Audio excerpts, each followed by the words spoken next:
This is how we met Jimi.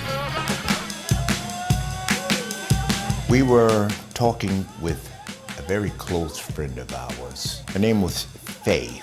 Well, her true name is Fane Pridgeon.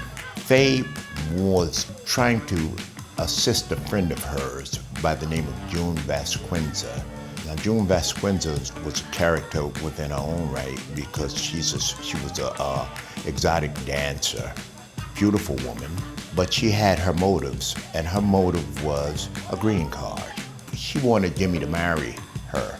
Jimi, being Jimi, free-spirited, nice, he had an apartment to stay in, he had use of her cars. For a struggling musician, that's like heaven.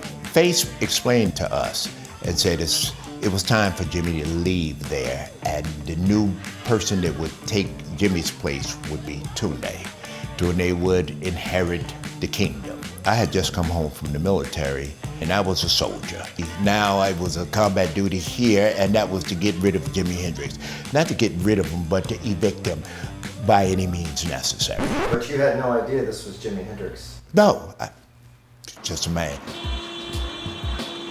So off we went to do what we had to do. We walk into Park West and go up to the apartment. It was music. And the closer we got to the door, the more profound the music had become. And in hindsight, it was almost like he knew we were coming. Tunde had the key to the door, and he opened up the door, and there was Jimi sitting in a lotus position with a smile on his face, almost like I was waiting for you.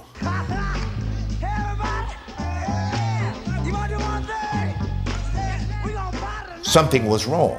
He knew something was wrong, and he expressed that.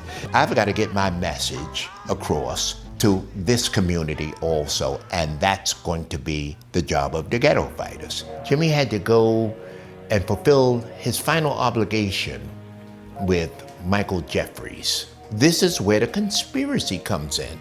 We were in the studio at the Electric Lady with Eddie Kramer, the day that he had called.